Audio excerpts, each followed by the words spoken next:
नमस्कार, आभार, अभिनंदन, स्वागत आप सभी का। हेलो मनी 9, मेरा सवाल है मैं हूं विपुल सिंह और लगातार छठा दिन शेयर बाजार लाल निशान में।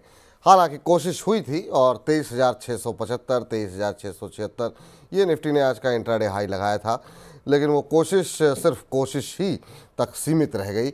वैसे भी ये हफ्ता छोटा है तो लगता है ऐसा कि जब बाज़ार बंद होगा तब तक कोई बड़ी पोजीशन लेकर के लोग नहीं जाना चाहेंगे, क्योंकि जिस तरीके से वोल्टिलिटी भी नहीं कहेंगे, जिस तरीके की गिरावट हावी होती हुई बाज़ार में दिखाई दे रही है।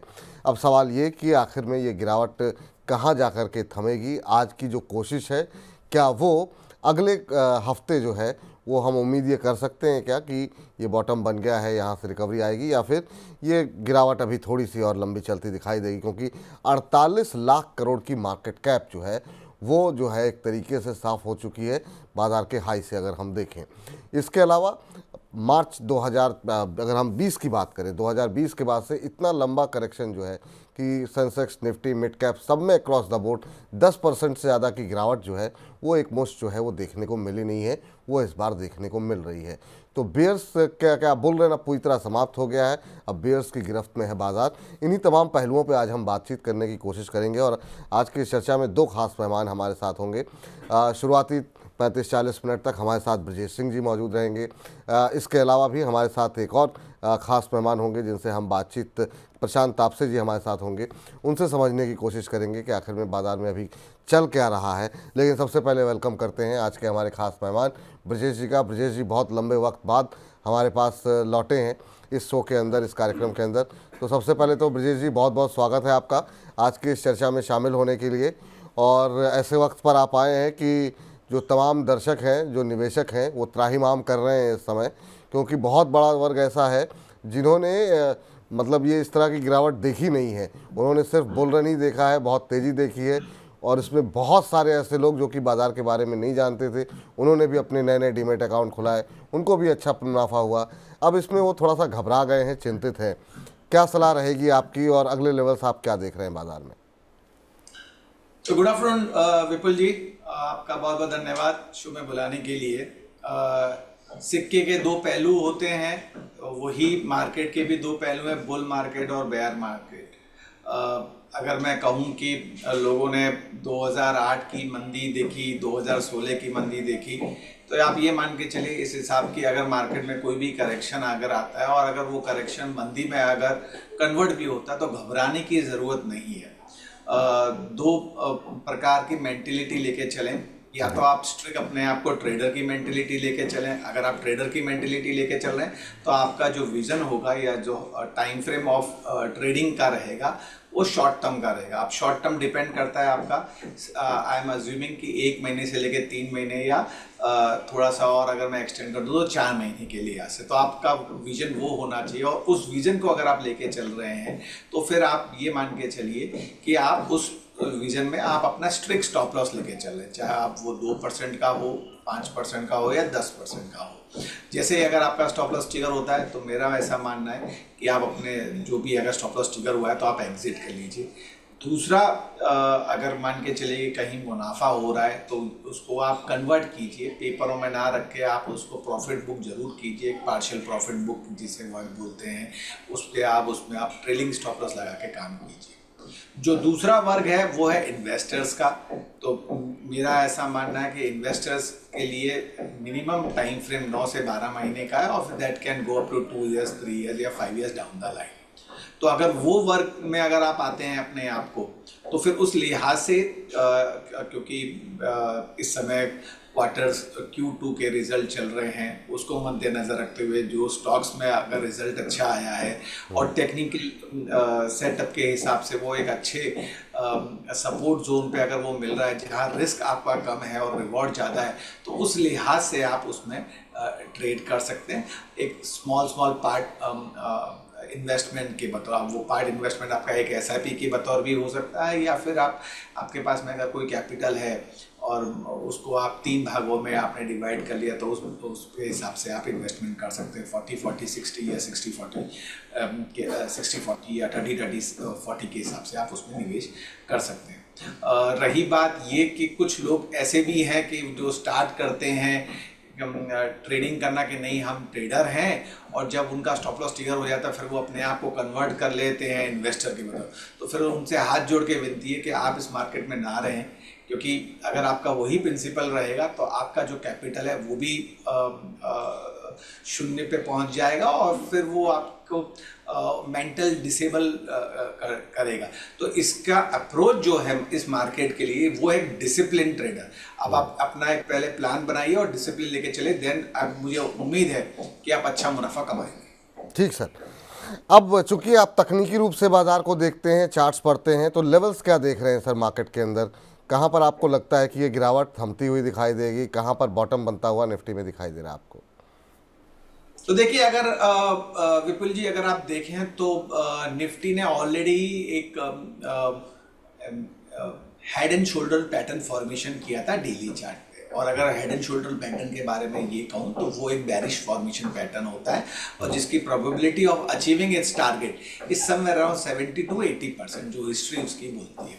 तो जब उसने 24,700 का लेवल ब्रेक किया था निफ्टी ने, क्योंकि वही उसके एक नेकलाइन था हेड एंड शोल्डर पैटर्न का, तो वो इंडिकेशन हो गया था कि अब निफ्टी में गुंजाइश नहीं है उछाल लेने की और वहाँ से ड्रिफ्ट डाउन नीचे की तरफ करेगा।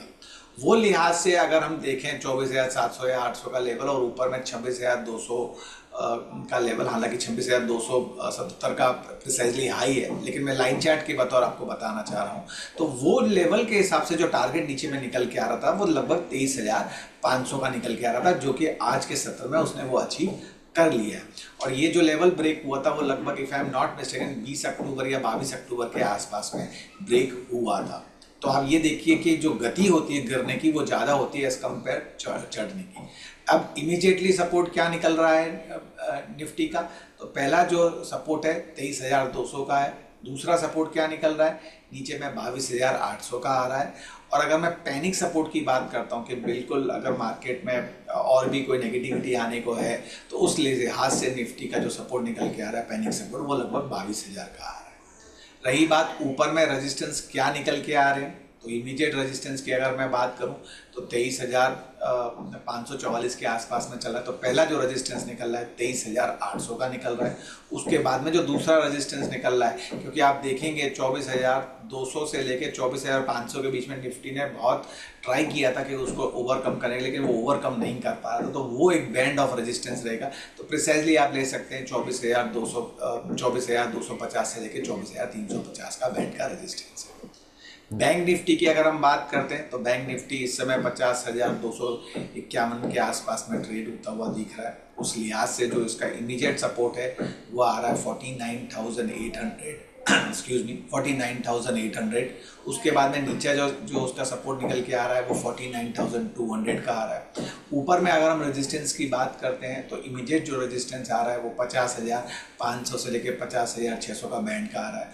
और जो टफ रेजिस्टेंस आ रहा है वो 50,950 से लेके 51,150 का आ रहा है। जब तक बैंक निफ्टी 51,150 के ऊपर ट्रेड नहीं होता तब तक आप मान के चल सकते हैं पुल बैक रैली है दोनों ही indices as well bank nifty as well as nifty में। तो कैट बाउंस के लिए अगर आप प्ले कर रहे हैं तो फिर यही कहूँगा उस लिहाज से कि आप या तो अपनी पोजीशन साइजिंग को कम कर लीजिए या एक स्ट्रिक्ट स्टॉप लॉस लेके चलिए इस उछाल में, अगर आपको बाई साइड में ट्रेड करना है।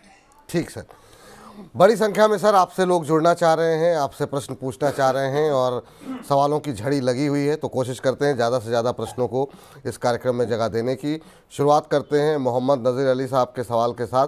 कह रहे हैं कि विपुल सर आप सबको मेरा प्रणाम। आपको भी बहुत बहुत प्रणाम नज़ीर साहब। कह रहे हैं गेल इंडिया इन्होंने ले रखे हैं सर, 650 शेयर इनके पास हैं और इन्होंने ले रखे हैं 215 के रेट पर, और अब ये जानना चाह रहे हैं कि मैं 4 साल तक होल्ड कर सकता हूँ, बताइए कि इनमें कहाँ पर एवरेज करना चाहिए। तो गेल जैसे शेयरों में फंडामेंटली लोगों का सर, काफ़ी लोगों का ये मानना है कि लॉन्ग टर्म व्यू काफ़ी पॉजिटिव है, लंबी अवधि में अच्छे पैसे बन सकते हैं। कुछ एक हमारे जो एक्सपर्ट आते हैं उन्होंने तो यहाँ पर थोड़ी थोड़ी करके SIP करने की भी सलाह दी है। आप कैसे देख रहे हैं, चार्ट्स क्या कुछ कह रहे हैं? अभी 189 190 के आसपास चल रहा है और इन्होंने 215 पे ले रखे हैं, तो इनको करीब करीब 25 रुपये पर शेयर का नुकसान हो रहा है। 3-4 साल का व्यू है और ये एवरेजिंग करना चाह रहे हैं, करना चाहिए?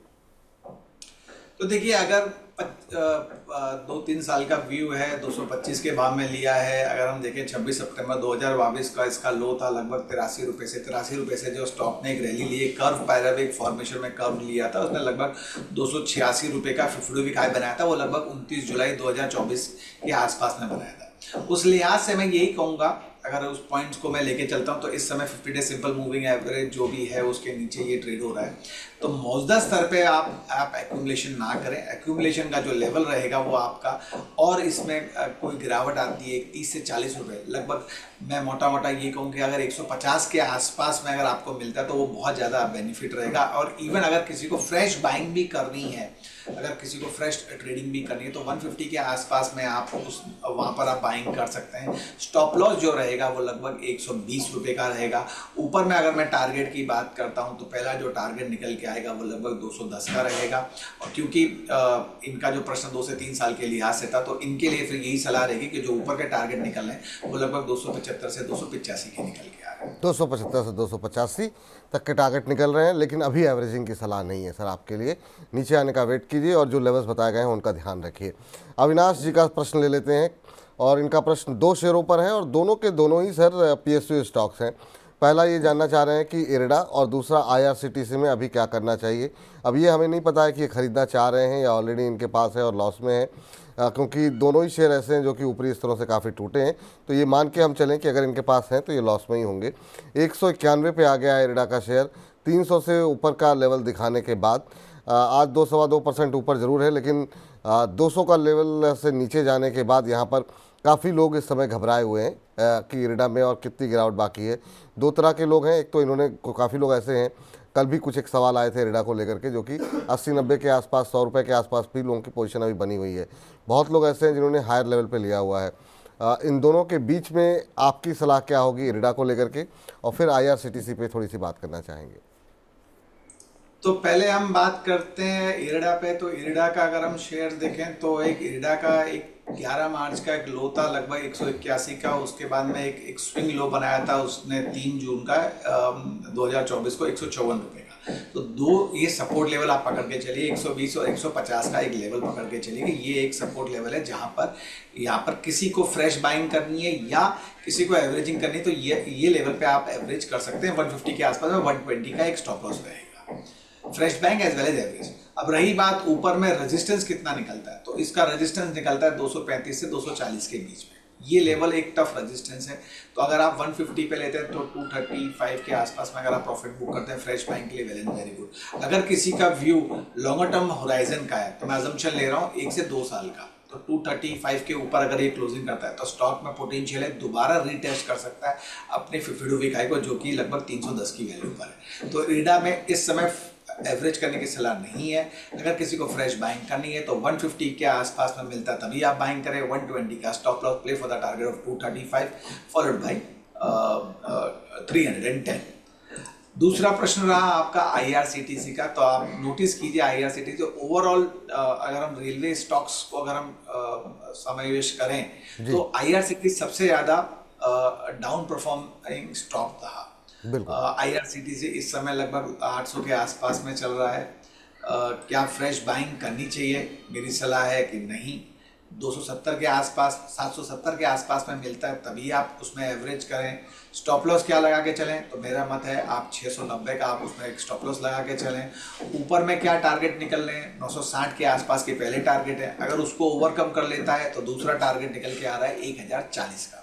तो ये लेवल पे तो बाइंग नहीं, इसमें कम से कम 30 से 40 रुपए की गुंजाइश है नीचे जाने में, तब आपका रिस्क रिवॉर्ड रेशियो फेवर में रहेगा। जी चलिए, इस बीच हमारे साथ अगले दर्शक हिमांशु जुड़ चुके हैं। हिमांशु जी को नमस्कार। नमस्ते सर, कैसे हैं आप? हम बहुत अच्छे हैं हिमांशु जी, आप कैसे हैं, कहाँ से बोल रहे हैं? सर मैं मुरादाबाद से बोल रहा हूँ, यूपी। अच्छा, मुरादाबाद से बोल रहे हैं, बहुत अच्छी बात है सर। एकदम अच्छा हूँ सर, एकदम अच्छा हूँ सर। जी सर? सर एकदम अच्छा हूँ मैं, एकदम। अच्छा, ऐसे ही आप अच्छे रहिए। बताइए क्या प्रश्न है सर आपका? सर मुझे दो शेयर्स के बारे में पता करना है। एक है पहला सीएंट डीएलएम, जी, जो मैंने 20 शेयर खरीदे हुए हैं 706 के भाव पर। 706 के भाव पे कब लिए सर आपने ये? सर इसको ऑलमोस्ट 1 महीना होने वाला है। 1 महीना आपको होने वाला है सांडियलम पे, 706 पे आपने लिए हुए हैं। ठीक है सर, जी। और दूसरा सर शेयर कौन सा है? सर दूसरा है वोल्ट एम ट्रांसफॉर्मर्स। आपकी आवाज़ कट रही है sir. Sir volt amp transformers. वोल्टाइम, अच्छा, ठीक है। वोल्टाइम ट्रांसफार्मर आपने ले रखा है जी। सर और ये ये है 11,100 रुपए पे एक शेयर है मेरे पास। अच्छा, और दोनों पे नज़रिया क्या है सर? सर ऑलमोस्ट 6 महीने से 1 साल मिनिमम। 6 महीने से 1 साल का नज़रिया है। चलिए ठीक है। वोल्टाइम ट्रांसफार्मर में आपको आपने 11,000 के आसपास खरीदे हुए हैं और अभी 9,500 के आसपास का भाव है। 9,450 का भाव अभी देखने को मिल रहा है। आज 0.3% टूटा हुआ है ये शेयर। और इसमें अगर हम देखें पिछले 5 कारोबारी सत्र में 11-11.25% के आसपास का करेक्शन आ चुका है। 1 महीने में 30% टूटा है। तो ज़बरदस्त पिटाई यहाँ पर होती हुई वोल्टाइम ट्रांसफार्मर की हो रही है। सर वोल्टाइम से ही शुरू करते हैं। क्या काफ़ी ज़्यादा तेज़ी के साथ नीचे जा रहा है? क्या जब हम देख रहे हैं मिड कैप और स्मॉल कैप शेयरों में इतनी पिटाई हो रही हो, तो क्या वोल्टाइम में इतनी पोजीशन जो है लॉन्ग टर्म के लिए बना के रखनी चाहिए या एक बार के लिए लॉस बुक करना चाहिए? 11,304 पे इन्होंने ले रखे हैं सर। तो मैं विपुल जी हमेशा मजाक में और मैं ये कहता हूँ कि love your share, don't try to marry them. Love your share in the sense love like a girlfriend of your share. तो आप स्टॉप लॉस जरूर लगा के ट्रेडिंग कीजिए। जैसे कि जो पहला सेंटेंस हमने जब स्टार्ट किया था शो का कि स्टॉप लॉस लोग नहीं लगाते हैं। आप अपने कैपिटल को इरोड करें, be very brutal with your stop loss so that आपके पास में कैपिटल रहेगा। फिर आप उसी कैपिटल से निवेश करके आप अपने लॉस को रिकवर कर सकते हैं। बाद में आपका प्रॉफिट आ सकता है। अब रही बात वोल्टाइम की, तो वोल्टाइम के बारे में यही कहूंगा, ओवरऑल ट्रेंड वीक है। अगर हम वीकली चार्ट को देखें तो 20 डे सिंपल मूविंग एवरेज या 50 डे सिंपल मूविंग एवरेज वो साउथ की तरफ इंडिकेट कर रहा है। साउथ मतलब नीचे की तरफ इंडिकेट कर रहा है। जब तक उसके ऊपर ट्रेड नहीं होगा तब तक नेगेटिविटी बनी रहेगी। रही बात ये कि किस लेवल पे ये ऊपर जाए, 11,100 के ऊपर अगर ये ट्रेड करता है तब आप मान के चलना कि वोल्टाइम में मजबूती आई है और इसका सेलिंग प्रेशर अब्जॉर्ब हो गया, वहां से फिर ये उछाल ले सकता है ऊपर के लिए। अभी क्या करें? अभी मैं यही कहूंगा कि इमीडिएट बेसिस पे 9,200 का एक स्टॉप लॉस लगा के चलें। अगर वो ब्रेक करता है तो कृपा करके आप स्टॉप लॉस अगर ट्रिगर होता है तो आप अपना लॉस बुक कर लीजिए। भले ही आपका व्यू 6 महीने या 1 साल का है, ट्रेंड वीक है और आप देखेंगे अगर वो लेवल ब्रेक हो गया तो फिर ये रीटेस्ट कर सकता है 7,300 के बैंड के आसपास में ये आ सकता है। तो बने रहने की सलाह नहीं रहेगी। वॉल्यूम के सेट में पिटाई हुई है तो वो इंडिकेशन नेगेटिव ही कर रहा है। दूसरा स्टॉक्स कौन सा था इनका? दूसरा सर इन्होंने लिया हुआ है साइन डीएलएम, जिसमें कि 706 की इनकी खरीद है और 626 का भाव है। आज रिकवरी है 2% के आसपास की, लेकिन पिछले 1 महीने में 11-11.5% के आसपास का करेक्शन यहाँ पर भी देखने को मिला है। आपकी सलाह क्या रहेगी? अभी करीब करीब 80 रुपये पर शेयर के आसपास का इनको नुकसान हो रहा है इसमें। तो 706 पे लिया हुआ है। अगर आप वीकली चार्ट देखें तो लगभग 872 के आसपास में इसका एक डबल टॉप फॉर्मेशन हुआ था, वहीं से इसकी पिटाई चालू हुई थी। अगर आप देखेंगे वो लगभग 870 या 872 उसने 29 जुलाई को बनाया था। लेकिन अच्छी बात यह है कि एक नीचे का एक सपोर्ट है 600 से लेके 575, या मैं ये कहूँ 575 से लेके 600 के बैंड का सपोर्ट है। वो अगर ब्रेक नहीं करता है तब तक बने रहने की सलाह रहेगी। तो मेरा ऐसा मानना है कि 575 का लेवल आप पकड़ के चलिए। अगर इनकेस वो ब्रेक करता है या उसके नीचे क्लोजिंग देता है तो ये और उसमें वहाँ पर 100 रुपये और नीचे जा सकते हैं। तो हम 575 का स्टॉप लॉस लेके चलेंगे और जो ऊपर में जो इसका ट्रिगर पॉइंट रहेगा कि जहां से इसमें ये मजबूती पकड़ ले और ऊपर जाए, वो रहेगा 720 का लेवल। 720 के ऊपर अगर ये टच करता है then it has a potential to touch 870, वो पहला टारगेट रहेगा। और उसके ऊपर अगर ट्रेड हो गया तो 1050, 1100 के भाव भी आप देख सकते हैं 1 साल में। लेकिन जो इंपॉर्टेंट लेवल इस समय है वो है 575 का। चलिए ठीक, तो ये राय यहाँ पर निकल के आती हुई ब्रह्म कुमार शर्मा जी कह रहे हैं, विपुल सर नमस्कार। नमस्कार आपको भी ब्रह्म कुमार जी। कह रहे हैं मैं आपके चैनल मनी 9 का बहुत बड़ा फ़ैन हूँ, बहुत बहुत धन्यवाद आपका। कह रहे हैं लेकिन कुछ लोग बीच बीच में नेगेटिव बोलने वाले आते हैं तो बड़ा दुख होता है। देखिए सर, तमाम जो लोग भी यहाँ आते हैं वो सारे एक्सपर्ट होते हैं और नेगेटिव या पॉजिटिव कुछ नहीं होता। बाज़ार की अगर दिशा कमज़ोर है तो उसे कमज़ोर बताना, उसे नेगेटिविटी नहीं कहते हैं, उसे नकारात्मकता नहीं कहते हैं। वो बता रहे हैं कि अब दिशा परिवर्तन हो गया है, अगर आप नहीं संभलेंगे तो आपको नुकसान हो सकता है। अगर वो ऐसा ना कहें और कहें कि अपने पोर्टफोलियो में ये सारे शेयर रखे रहिए और उसके बाद अगर आपको नुकसान होगा तो फिर आपके लिए शायद दिक्कत ज़्यादा बड़ी हो, इसके बजाय कि वो स्पष्ट रूप से आपको बता दें कि इन शेयरों से आप निकल जाएं, थोड़ा नुकसान हो रहा है कोई बात नहीं, लेकिन जब आपने मुनाफा कमाया है तो नुकसान भी आपको सहने की क्षमता होनी चाहिए या फिर बने रहना चाहिए। तो इसलिए ऐसा मत कहिए सर। सभी लोग अपने अपने प्रयास से आपको सही राय बिल्कुल जो है वो देने का प्रयास करते हैं। चलिए आगे बढ़ते हैं और सोनी कुमारी जी का प्रश्न लेते हैं। कह रही है, नमस्ते विपुल जी, डेली व्यूअर ऑफ मनी 9, बहुत बहुत धन्यवाद आपका कि आप नियमित रूप से कार्यक्रम देख रही हैं। इनका सवाल बजाज हिंदुस्तान को लेकर के है सर, और इन्होंने 39 रुपये के भाव पर बजाज हिंदुस्तान के शेयर खरीदे हुए हैं। अभी अगर हम देखें तो बजाज हिंदुस्तान पे जो भाव देखने को मिल रहा है वो 31 के आसपास का है, 39 पे ले रखे हैं, तो इनको थोड़ा सा नुकसान 8 रुपये पर शेयर का हो रहा है। लेकिन इस सेक्टर को लेकर के कुछ एक चीज़ें पॉजिटिव हो रही हैं, भविष्य में भी हो सकता है कुछ एक चीज़ों में और रियायत सरकार की तरफ से मिले, लेकिन वो एक अलग विषय है। अभी तो मिड कैप स्मॉल कैप में और बाजार के अंदर दबाव देखने को मिल रहा है। चार्ट्स पे क्या कुछ कह रहे हैं सर, ये इसका 7-8 रुपये के नुकसान पे है बजाज हिंदुस्तान में। तो अगर शॉर्ट टर्म का व्यू तो ट्रेंड तो नेगेटिव है, लेकिन अगर आपका मत एक 6 महीने से 9 महीने के लिहाज से, तो फिर मैं यही कहूँगा कि ये इस समय सपोर्ट जोन पे आ गया है। 28 के आसपास में एक अच्छा सपोर्ट है, 28 से 25 के बीच में एक अच्छा सपोर्ट है। तो 25 रुपये का एक स्टॉप लॉस बना के चलिए, दैट इज 1 पॉइंट। 28 के आसपास में थोड़ा एक्यूमुलेट कीजिए सो दैट आपका कॉस्ट प्राइस नीचे आ जाए।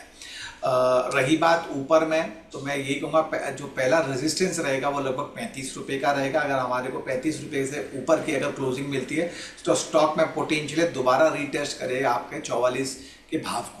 तो हम 25 रुपये का स्टॉप लॉस लगाएंगे, 28 में हम एवरेज करेंगे, या किसी को फ्रेश बाइंग भी करनी है तो 28 में आप फ्रेश बाइंग कर सकते हैं। ऊपर में जैसे मैंने कहा 35 का फर्स्ट टारगेट रहेगा, उसके ऊपर चला तो 44 का दूसरा टारगेट रहेगा। लेकिन आप मिनिमम टाइम फ्रेम 6 महीने का लेके चलिए, उस लिहाज से ये बेटर है। अगर शॉर्ट टर्म का व्यू है तो एग्जिट होने की सलाह रहेगी। ठीक, शॉर्ट टर्म का व्यू है तो एग्जिट होने की सलाह है। ये राय आपके लिए सोनी जी निकल के आ रही है। एमजे व्लॉग्स जी के नाम से इन्होंने अपनी आईडी बनाई हुई है, 100 रुपये इन्होंने मनी 9 को यूट्यूब के माध्यम से भेजे हैं, बहुत बहुत धन्यवाद आपका। कह रहे हैं कि सर उषा मार्टिन अभी और कितना डाउन जाएगा, एवरेज करनी है क्या, और लॉन्ग टर्म सही रहेगा इसमें या फिर नहीं। तो भाव तो हमें नहीं पता है, लेकिन आज शानदार रैली है, 5% से ज़्यादा का उछाल उषा मार्टिन के शेयर में। 386 का लेवल, 387 का लेवल देखने को मिल रहा है। हालांकि ये भी एक महीने में करीब 10% के आसपास का करेक्शन यहाँ पर देखने को मिला है। भाव अगर आप बता देते तो और ज़्यादा बेहतर होता कि आपके लिए क्या सही रणनीति होगी, लेकिन फिर भी आज का ये बाउंस बैक कैसे पढ़ पा रहे हैं सर, और क्या ये जो रैली है क्या वो आगे भी कुछ दिन तक कंटिन्यू रह सकती है क्या?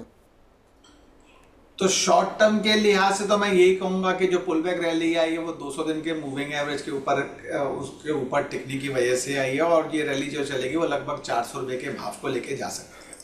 रही बात ये कि अगर इनका व्यू 6 मंथ का टाइम फ्रेम ऑफ होराइजन है, तो अगर आप देखिए वीकली चार्ट देखिए, height of higher bottom formation मजबूती दिखाता है, और 3-4 हफ्ते पहले जो वॉल्यूम ब्रेकआउट हुआ वो मजबूती दिखाता है। उसका जो स्विंग लो था 7 अक्टूबर का, वो लगभग अगर आप वीकली चार्ट देखेंगे तो 334 रुपये का था, अगर आप वीकली हाई देखेंगे तो 433 रुपये का था। मेरा ऐसा मानना है कि 334-340 का जो भाव है वो बहुत स्ट्रॉन्ग सपोर्ट है, वहाँ से जो इसमें बाइंग आई थी। क्या हमें एवरेज करना चाहिए या फ्रेश बाइंग करनी चाहिए, तो मेरा ऐसा मानना है कि ये लेवल पे नहीं, थोड़ा सा और इसमें गिरावट आ जाए, लगभग 360-365 के आसपास में आता है तो डेफिनेटली आप फ्रेश बाइंग कर सकते हैं, एवरेज भी कर सकते हैं।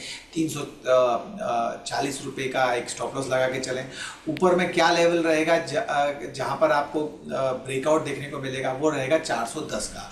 अगर 410 के ऊपर ये ब्रेक करता है तो आप मान के चलते हैं स्टॉक में पोटेंशियल है लगभग 480 और 520 रुपये तक जाने की। तो बने रहने की सलाह रहेगी। फ्रेश बैंक का लेवल मैंने सुझा दिया है 340 का स्टॉप लॉस, वो जरूर ध्यान में रखिए। इस बीच बाजार एक बार फिर से निफ्टी हरे निशान में आता हुआ, और हरे निशान में आने की या कह सकते हैं कोशिश करता हुआ 23,558 का लेवल अभी फ़िलहाल के लिए देखने को मिल रहा है। चलिए अगले दर्शक के पास का प्रश्न लेते हैं, और सबिया सैयद जी का एक सवाल ले लेते हैं, उसके बाद एक दर्शक हमारे साथ फ़ोन लाइन पर भी मौजूद हैं। कह रही हैं कि आज मेरा सवाल प्लीज़ ले लीजिए, और बहुत लंबा अपने शेयर भेजे हुए हैं, लेकिन इनमें से दो हम पिक कर लेते हैं, अदानी पावर और कोल इंडिया। इनको ये जानना चाह रहे हैं कि इन सब में अभी क्या करना चाहिए, एवरेज करें, होल्ड करें, सेल करें, और दिसंबर तक का ही व्यू है इनका, तो 1 महीने के आसपास का। अदानी पावर इन्होंने 835 के आसपास ख़रीदा हुआ है। हाल फिलहाल में काफ़ी खबरें रहीं, चाहे वो बांग्लादेश की सप्लाई को लेकर के हो, या फिर इन्होंने अभी अमेरिका में नया इन्वेस्टमेंट करने की सोची है, और उसको लेकर के भी काफ़ी सारी खबरें रही हैं। आज 2% 2.25% ऊपर है, 559 ये भाव देखने को मिल रहा है, और आपने 835 पे ले रखा है, तो मैम दिसंबर तक तो कैसे आप निकल पाएंगी। दूसरा कोल इंडिया का वो लेकर के 447 पे इन्होंने ले रखा है। एवरेज भी करना चाह रही हैं सबिहा जी, क्या एवरेज की सलाह इन दोनों में से किसी में है सर, अदानी पावर और कोल इंडिया? देखिए विपुल जी, दोनों ही स्टॉक्स अगर आप देखेंगे तो 200 दिन के सिंपल मूविंग एवरेज के नीचे ट्रेड कर रहा है, और मेरा ऐसा मानना है कि जिसको भी थोड़ा बहुत टेक्निकल्स में अगर रुचि है तो 200 सिंपल मूविंग एवरेज के नीचे अगर कोई भी स्टॉक या इंडेक्स ही ट्रेड करता है तो आप मान के चलिए वो बेयर की ग्रिप में है। रही बात ये, स्टॉप लॉस नहीं लगाया ना कोल इंडिया में ना अदानी पावर में। अदानी पावर में बस मैं यही कहूँगा कि इस समय जो प्रीवियस स्विंग लो था आप उसको ध्यान में रखिए, 540 का अगर वो ब्रेक करता है तो इसमें और ड्रिफ्ट हो सकता है, और वो ड्रिफ्ट जो उसको स्टॉक्स को लगभग 500 से 480 तक के लेवल पे जा सकता है, तो 540 का स्टॉप लॉस लगा के चल सकती हैं। रही बात ऊपर में पुल बैक रैली जो अगर आएगी तो ये 600 रुपये तक जा सकता है। अगर 610 के ऊपर बंद हुआ तो फिर आप मान सकते हैं कि 690 का एक टफ रजिस्टेंस देखने को मिलेगा। तो हमारे लिए जो इम्पोर्टेंट लेवल है नीचे में वो दो हैं, 480 और 540। जो भी अगर आपको लगता है उसका आप स्टॉप लॉस लगा के चलिए। ऊपर में जो लेवल है वो 600 और 690, ये दो रजिस्टेंस है, वहाँ पर आप अपना लॉस बुक कर लीजिए। रही बात कोल इंडिया की, सेम चार्ट पैटर्न फॉर्मेशन है, lower tops lower bottom formation जो अदानी का है, अदानी पावर के जो चार्ट में था 200 सिंपल मूविंग एवरेज के नीचे ट्रेड कर रहा है। बस मैं यही कहूँगा इनके लिए भी कि 411 के आसपास में ट्रेड कर रहा है इस समय। दो इंपॉर्टेंट सपोर्ट लेवल है, एक है 390 का और दूसरा है 360 का। अगर वो ब्रेक होते हैं तो एग्जिट होने की सलाह रहेगी। पुल बैक रैली एक्सपेक्टेड थोड़ी सी है, कहाँ तक जा सकता है ऊपर में तो आप मान के चल सकते हैं कि 445 से लेकर 455 ये लेवल रहेगा पहला बैंक का। अगर उसके ऊपर सस्टेन हो गया तो फिर 500 का दूसरा रहेगा, बट मुझे लगता नहीं है कि 500 चले जाएगा। 445 से 455 का लेवल आप पकड़ के चलिए, और स्टॉप लॉस 390 का लेके चलिए। कोई भी उछाल आता है तो निकलिए, ट्रेंड वीक है जी। चलिए चलते हैं अगले दर्शक के साथ। हमारे साथ यादव जी मौजूद हैं। यादव जी को नमस्कार। नीरज जी नमस्कार। नमस्कार सर। नमस्कार नीरज जी, कैसे हैं सर? अच्छे हैं सर। मनी नायक को सर हम हमेशा देखते रहते हैं सर, इसी से सीखते हैं सर कुछ। अरे थैंक यू सर, बहुत बहुत धन्यवाद कि आप कार्यक्रम देखते हैं। हम लोगों का भी हौसला बढ़ता है, आप लोगों का ये जो समर्थन मिलता है उससे। कहाँ से बोल रहे हैं सर नीरज जी? सर हम मनी से बॉम्बे से बोल रहे हैं सर, रहने वाले बिहार के हैं, रेलवे में जॉब करते हैं। अच्छा, रेलवे में जॉब करते हैं, बहुत अच्छी बात है सर। लेकिन सर बिहार के लिए रिजर्वेशन जल्दी नहीं मिलता। हम देखते हैं अक्सर जो हमारे सहयोगी हैं वो ज़्यादा परेशान रहते हैं। इतनी ट्रेनें शुरू हो जाती हैं लेकिन फिर भी कोई भी त्यौहार आता है तो जल्दी रिजर्वेशन लोगों को नहीं मिलता। सहमत हैं आप इससे? सर मेरा छुट्टियाँ, मैं छठ में गया था घर, छुट्टी खत्म होने के बाद मैं उधर से आया, स्पेशल गाड़ी उधना के लिए पकड़ा था, वो 24 घंटा गाड़ी लेट आई स्पेशल ट्रेन का। नहीं, ये बड़ी समस्या है, और ये हमारे तमाम जो साथी लोग हैं वो भी बड़े परेशान रहते हैं कि जो है रिजर्वेशन नहीं मिलता। रिजर्वेशन जिन ट्रेनों में मिलता है उनमें देरी बहुत ज़्यादा हो जाती है। ये बात तो सही है। बताइए सर, क्या सवाल है आपका? सर टाटा मोटर मेरा शेयर है, उसको एवरेज करे या बाय सेलिंग करे, या समझ नहीं आ रहा है सर। किस रेट पर लिया हुआ आपने? 848 पर है, यहाँ 748 लिखा हुआ है, नुकसान में है, इनको से 848 कर दीजिए। तो 848 पे लिया है, 780 के आसपास अभी भाव देखने को मिल रहा है, और 779 का भाव यहाँ पर इस समय देखने को मिल रहा है। एवरेजिंग की सलाह यहाँ पर रहनी चाहिए या नहीं, एक महत्वपूर्ण सवाल। ऑटो की पिटाई लगातार इधर जो है वो ठीक ठाक हो रही है।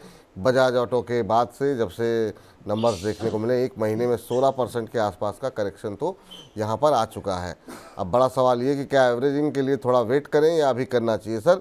ऑटो को लेकर के अभी व्यू क्या बन रहा है आपका, और जिस तरह की पिटाई हुई है उसके बाद क्या एवरेजिंग के लिए सही समय है या आपको लगता है कि अभी पेन थोड़ा बाकी है? तो अगर मैं टाटा मोटर के बारे में बात करूं या ऑटो इंडस्ट्रीज के बारे में बात करूं, तो हम 2 व्हीलर और 4 व्हीलर में कन्वर्ट कर दें दो चीज़ में। तो टाटा मोटर, मारुति, आपका महिंद्रा, अशोक लेलैंड, ये कुछ शेयर्स हैं जो 4 व्हीलर में आते हैं, जिसमें हम अशोक लेलैंड और महिंद्रा का चार्ज बेहतर है एज़ कम्पेयर टू मारुति और टाटा मोटर के चार्ज है। टाटा मोटर का चार्ज वीक है। देखिए, जैसा कि आपने कहा, पिटाई जो है वो रुकी नहीं है, और जो इसका 52 वीक हाई था वो लगभग 1189 का था, और वो वहाँ से जो पिटाई हुई है वो अभी भी बरकरार ही है। If I am not mistaken, ji क्या कह रहे हैं सर आप? लगभग 9 हफ्ते हो चुके हैं स्टॉक्स को, वो 9 हफ्ते से लोअर बॉटम फॉर्मेशन में ये ट्रेड कर रहा है। एग्जिट होने की ही सलाह रहेगी।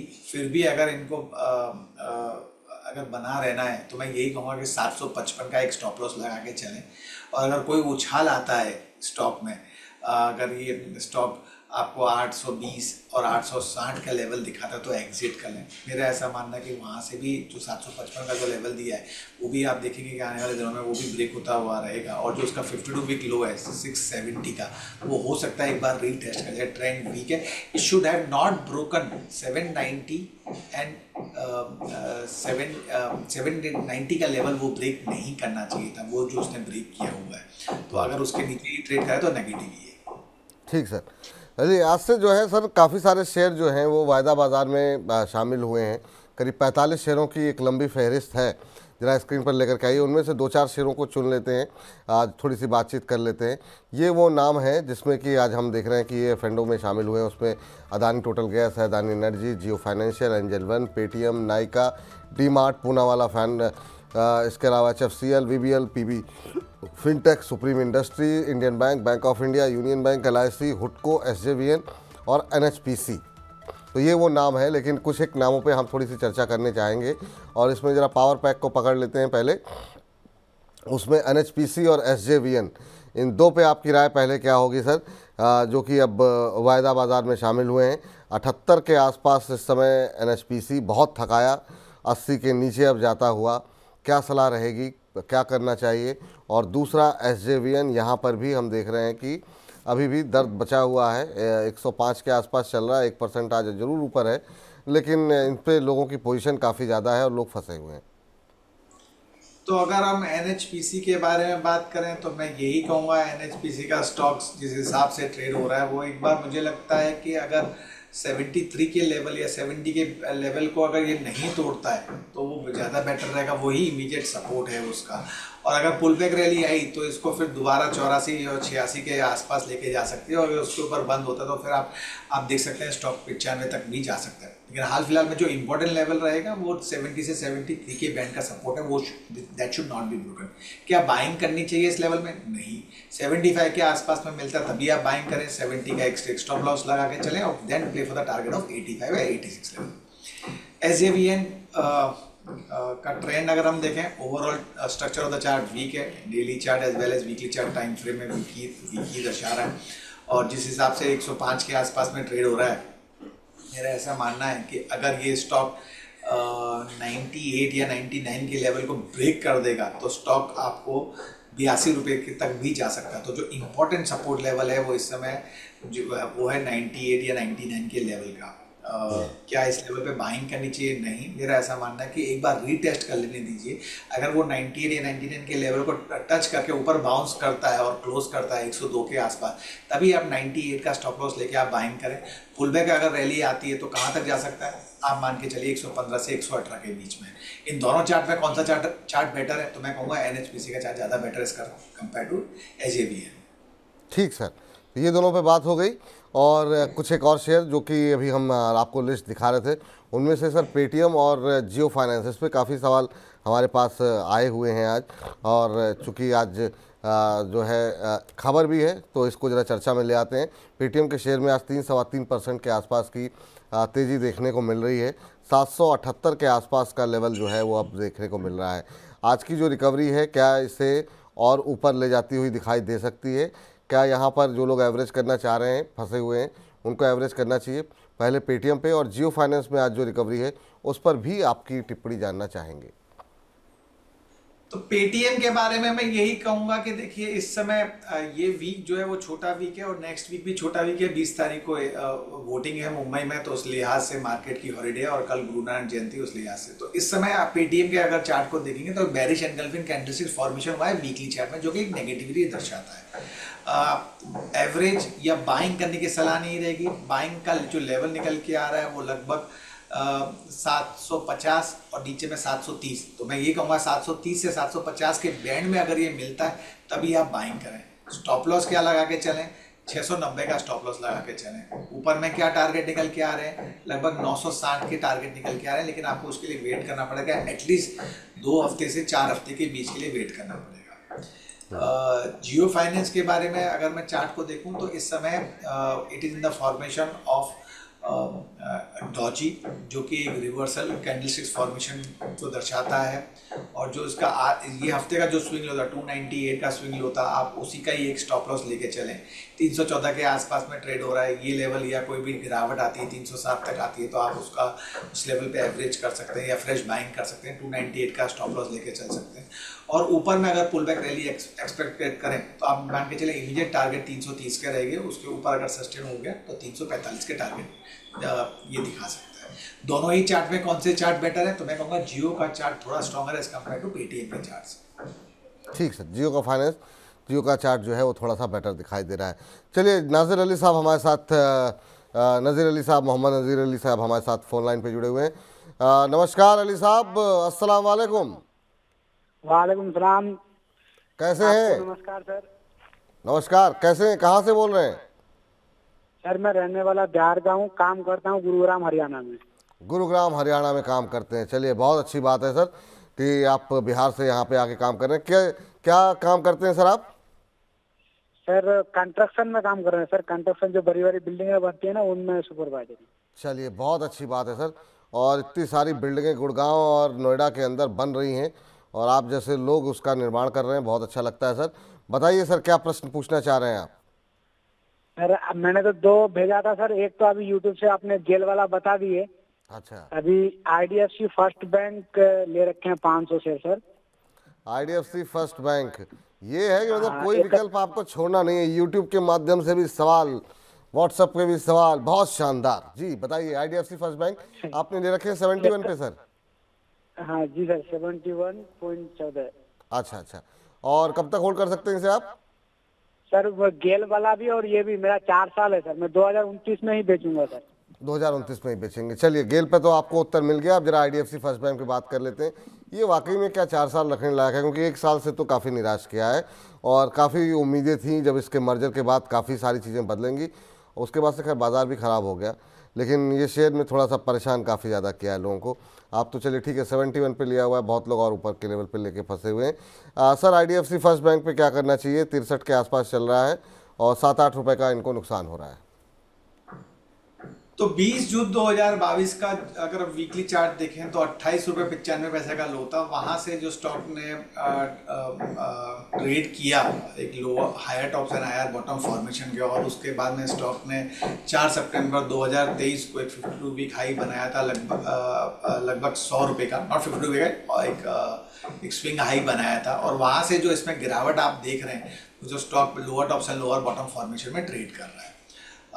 स्टॉक्स का इमीडिएट सपोर्ट की अगर मैं बात करूं तो 56-55 के आसपास में आ रहा है। दूसरा इंपॉर्टेंट सपोर्ट और नीचे जाता हूं तो 44 रुपये के आसपास में आ रहा है। क्या एवरेज करना चाहिए? मैं कहूँगा कि ये लेवल पे ना करें। 60 के बिलो में अगर मिलता है तो आप एवरेज कर सकते हैं। 55 का आप एक स्टॉप लॉस लगा सकते हैं। ऊपर में रेजिस्टेंस अगर मैं कहूँ तो इसका रेजिस्टेंस 75 रुपये का है।